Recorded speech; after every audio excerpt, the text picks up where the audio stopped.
What's new this week in Washington? Hello, I'm Brian Kelly, editor of U.S. News, with an inside look at our latest digital magazine. We begin with the first black president introducing the first Latina ever chosen for the Supreme Court.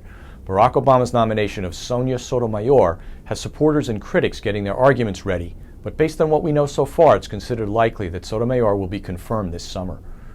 President Obama has been changing his position on many of the issues he ran on during the campaign. Our chief White House correspondent Ken Walsh looks at why the public has been giving him a pass.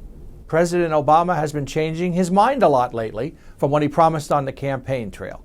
But at this point, Obama is benefiting from the contrast with his predecessor, the second Bush to occupy the White House. Many Americans and opinion leaders believe that George W. Bush was too stubborn and inflexible. So for now, they're giving Obama a pass on his fluctuations because he seems to be adjusting to new realities since the campaign. Sometimes war is just for practice. Over the course of a week in May, hundreds of the military's big thinkers gathered at the U.S. Army War College. Their mission? To solve doomsday scenarios. It's a rather low-tech affair. Teams charted their moves in classrooms on PowerPoint slides. The participants helped the Pentagon pinpoint holes in its planning and preparation for future conflicts. House Speaker Nancy Pelosi focused her trip to China on addressing climate change. World leaders will gather in Denmark to talk about it in December. A key question is how far China and the U.S. will go to cut their pollution.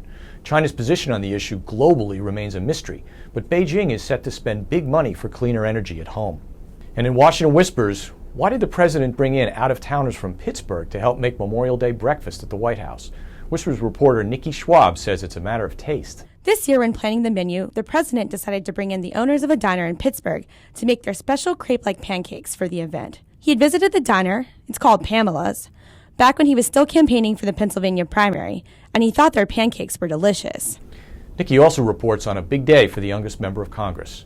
Get that story and the rest of your Washington news and analysis by downloading our latest digital weekly magazine at usnews.com/subscribe. We also have a simpler text-only version. See you next week.